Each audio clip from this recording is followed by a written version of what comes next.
नमस्कार दोस्तों, GPS exam अड्डा में आप सबका हार्दिक स्वागत है। मैं आरपी सिंह आप सभी को नमस्कार करता हूं। दोस्तों, आज की क्लास में हम लोग बात करेंगे पर्यावरण अध्ययन के 2014 में पूछे गए यूपी टेट के क्वेश्चन पेपर से महत्वपूर्ण प्रश्नों के बारे में। तो दोस्तों, बिना देरी किए हुए चलते हैं और स्टार्ट करते हैं आज की अपनी क्लास और देखते हैं आज की क्लास का पहला क्वेश्चन।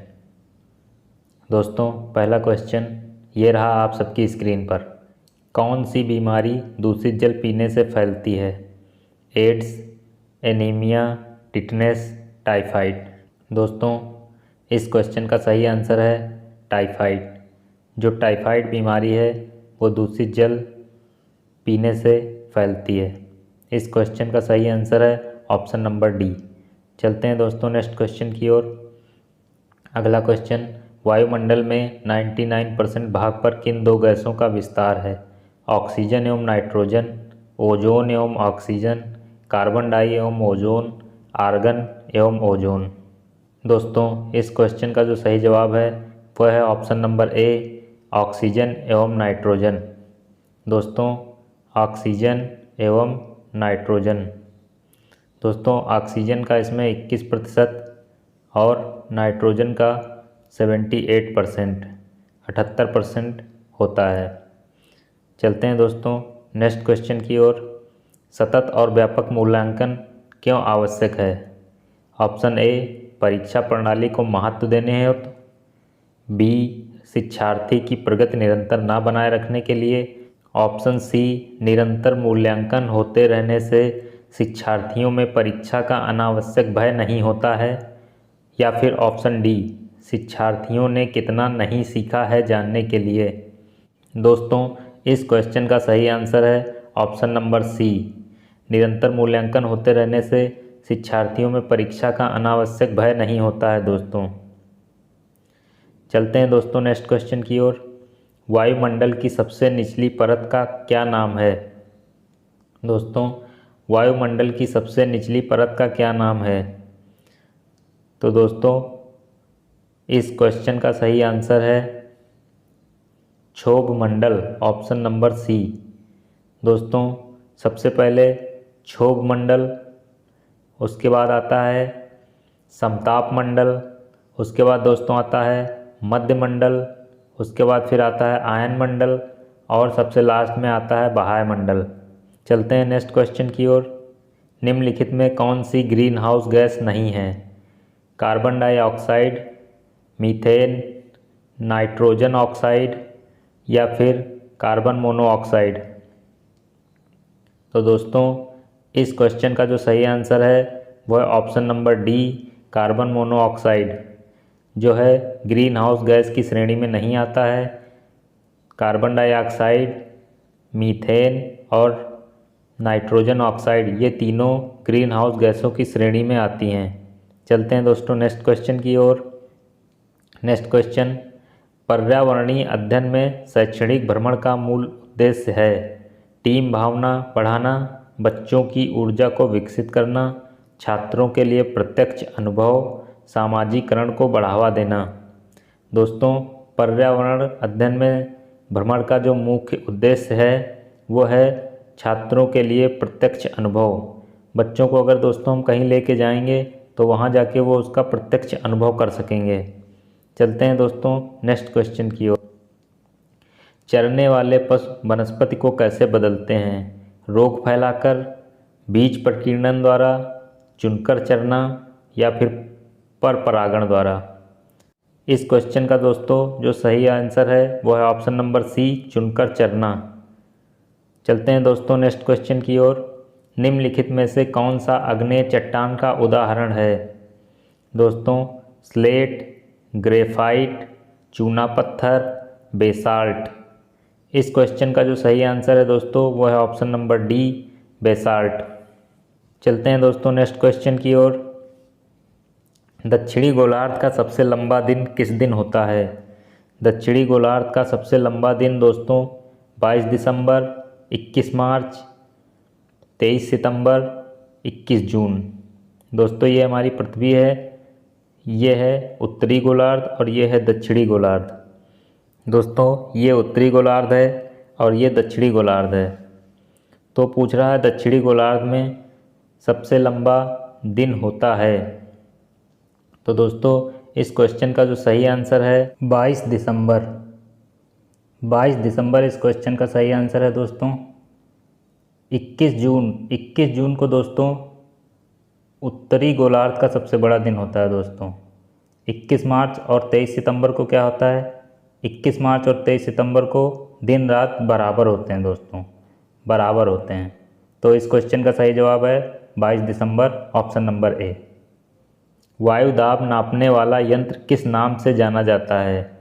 दोस्तों वायु दाब नापने वाला यंत्र किस नाम से जाना जाता है, हाइग्रोमीटर, सिस्मोग्राफ, थर्मामीटर या फिर बैरोमीटर।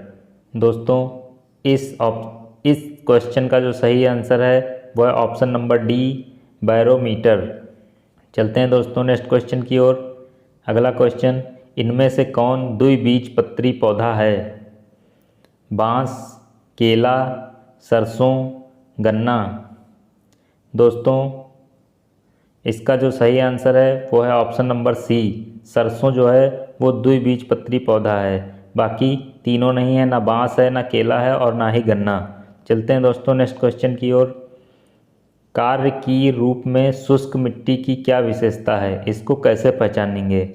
मिट्टी कठोर होती है, उसमें अधिक जल का होना, मिट्टी में लवण सांद्रता अधिक होगी, पौधों को प्रकाश पर्याप्त नहीं मिलता। दोस्तों इस क्वेश्चन का जो सही आंसर है वह ऑप्शन नंबर सी, मिट्टी में लवण सांद्रता अधिक होगी। चलते हैं दोस्तों नेक्स्ट क्वेश्चन की ओर। विटामिन सी की कमी से होने वाली बीमारी का क्या नाम है, रतौंधी, स्कर्वी, थकान, बेरी। दोस्तों रतौंधी किस विटामिन की कमी से होती है दोस्तों, ये होती है दोस्तों विटामिन ए की कमी से। स्कर्वी जो हमारा है वो किस विटामिन की कमी से होता है, विटामिन सी की कमी से। इस क्वेश्चन का जो सही आंसर है वो है ऑप्शन नंबर बी, थकान जो दोस्तों होती है वो विटामिन डी की कमी से, और बेरी जो होता है वो विटामिन बी की कमी से होता है। चलते हैं दोस्तों नेक्स्ट क्वेश्चन की ओर।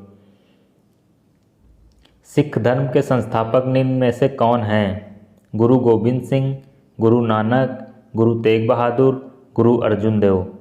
तो दोस्तों इस क्वेश्चन का जो सही आंसर है वह है option number B, Guru Nanak. चलते हैं दोस्तों नेक्स्ट क्वेश्चन की ओर। बीटी कपास है एक प्राकृतिक पौधा, एक औषधीय पौधा, एक संकर पौधा या फिर एक ट्रांसजेनिक पौधा। दोस्तों इस क्वेश्चन का जो आंसर है वह है ऑप्शन नंबर डी, एक ट्रांसजेनिक पौधा। दोस्तों यह एक ऐसा पौधा है जो हानिकारक कीटों से खुद को बचा लेता है दोस्तों। चलते हैं दोस्तों नेक्स्ट क्वेश्चन की ओर। निम्नलिखित में से कौन स्वस्थ अस्थियों के लिए आवश्यक है, कैल्शियम एवं विटामिन ई, कैल्शियम एवं विटामिन डी, पोटेशियम एवं विटामिन के, कैल्शियम एवं विटामिन सी। दोस्तों इस क्वेश्चन का जो सही आंसर है वह है ऑप्शन नंबर बी, कैल्शियम एवं विटामिन डी। चलते हैं दोस्तों नेक्स्ट क्वेश्चन की ओर। पृथ्वी के वातावरण की किस सतह में ओजोन परत पाई जाती है, स्ट्रेटोस्फियर, ट्रोपोस्फियर, आयनोस्फियर या फिर मीसोस्फियर। दोस्तों जितने भी हमारे मंडल हैं वो हमें हिंदी और इंग्लिश दोनों में आने चाहिए। देख लीजिए एक ही प्रश्न पत्र में दो बार, एक बार हिंदी में और ये एक बार इंग्लिश में पूछा गया यहाँ पर। तो दोस्तों मैं आपको बताता हूँ स्ट्रेटोस्फियर को समताप मंडल कहते हैं दोस्तों, समताप मंडल कहते हैं इसको दोस्तों। ट्रोपोस्फियर को क्या कहते हैं दोस्तों, ट्रोपोस्फियर को दोस्तों क्षोभ मंडल कहते हैं, क्षोभ मंडल। आयनोस्फीयर को क्या कहते हैं दोस्तों, आयन मंडल कहते हैं दोस्तों इसे। और मीसोस्फीयर को क्या कहते हैं दोस्तों, मध्य मंडल। दोस्तों इस क्वेश्चन का जो सही आंसर है वह ऑप्शन नंबर ए, स्ट्रेटोस्फियर। चलते हैं दोस्तों नेक्स्ट क्वेश्चन की ओर। सत्यार्थ प्रकाश के लेखक हैं राजा राम मोहन राय, मदन मोहन मालवीय, स्वामी दयानंद सरस्वती, स्वामी विवेकानंद। तो इस क्वेश्चन का जो सही आंसर है दोस्तों वह option number C, Swami Dayanand Saraswati. चलते हैं दोस्तों नेक्स्ट क्वेश्चन की ओर। बिहू भारत के किस राज्य का लोक नृत्य है? दोस्तों बिहू भारत के किस राज्य का लोक नृत्य है? तमिलनाडु, असम, उत्तर प्रदेश, राजस्थान। तो दोस्तों इस क्वेश्चन का सही आंसर जो है वह ऑप्शन नंबर बी, असम। चलते हैं नेक्स्ट क्वेश्चन की ओर। कौन सा वायुमंडलीय प्रदूषक अम्लीय वर्षा का मुख्य कारक है? कौन सा वायुमंडलीय प्रदूषक अम्लीय वर्षा का मुख्य कारक है दोस्तों? Hydrogen sulphide, nitrogen, sulphur dioxide या फिर हाइड्रोजन क्लोराइड। दोस्तों इस क्वेश्चन का जो सही आंसर है वह है सल्फर डाइऑक्साइड। दोस्तों वायुमंडलीय प्रदूषक अम्लीय वर्षा के लिए जो मुख्य कारक है वह है सल्फर डाइऑक्साइड। सल्फर डाइऑक्साइड और एक कारक होता है दोस्तों नाइट्रोजन ऑक्साइड NO2। तो इन दोनों में से कोई भी पूछ सकता है। चलते हैं दोस्तों नेक्स्ट क्वेश्चन की ओर। पौधों में जल का अधिग्रहण किसके द्वारा होता है? Cambium, phloem, palisade, xylem. इस क्वेश्चन का जो सही आंसर है दोस्तों वह है ऑप्शन नंबर डी, जाइलम। पौधों में जल का अधिग्रहण जाइलम द्वारा होता है। फ्लोएम द्वारा क्या होता है दोस्तों? फ्लोएम द्वारा जो होता है वो पौधे के अंदर भोजन का अधिग्रहण होता है। चलते हैं दोस्तों नेक्स्ट क्वेश्चन की ओर। भारत में हिमालय की सबसे ऊंची चोटी का नाम है? Mount Everest, mount Kanchenjunga, mount Dhaulagiri, mount K2। दोस्तों इस क्वेश्चन का जो सही आंसर है वह option number D, mount K2। चलते हैं दोस्तों नेक्स्ट क्वेश्चन की ओर।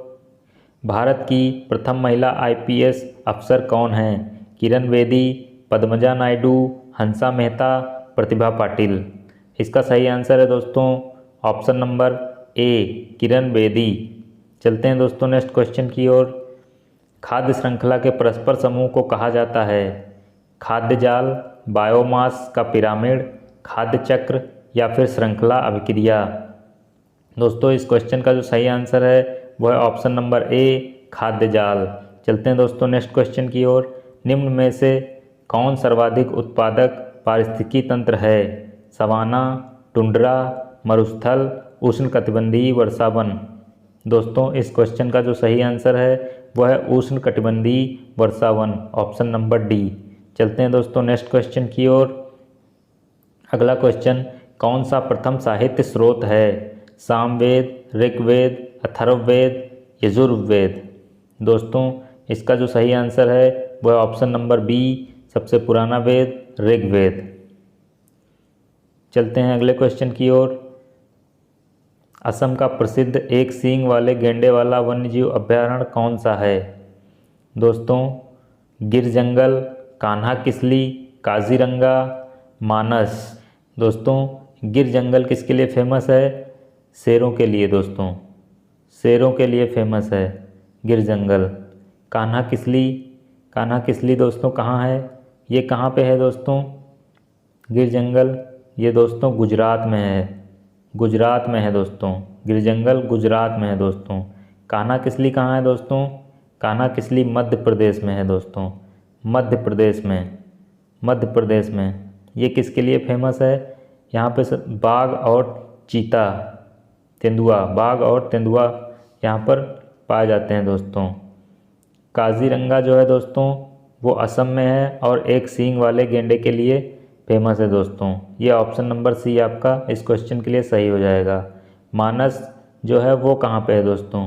मानस जो है वो है असम में है दोस्तों, ये भी असम में है। यहाँ पे दोस्तों हाथी, भालू, लंगूर आदि जानवर पाए जाते हैं दोस्तों। चलते हैं नेक्स्ट क्वेश्चन की ओर। भूकंप की तीव्रता नापने का यंत्र है? भूकंप की तीव्रता नापने का यंत्र पूछ रहा है दोस्तों। कार्डियोग्राफ, फिजियोग्राफ, बैरोग्राफ या फिर सिस्मोग्राफ। दोस्तों इसका सही आंसर जो होगा वो होगा ऑप्शन नंबर डी, सिस्मोग्राफ। पैमाना दोस्तों पूछता है तो पैमाना क्या होता है? रिक्टर पैमाना। रिक्टर पैमाना। रिक्टर पैमाना जो होता है दोस्तों वो भूकंप की तीव्रता को नापता है दोस्तों। चलते हैं नेक्स्ट क्वेश्चन की ओर। प्राथमिक स्तर पर शिक्षण की खेल विधि आधारित है।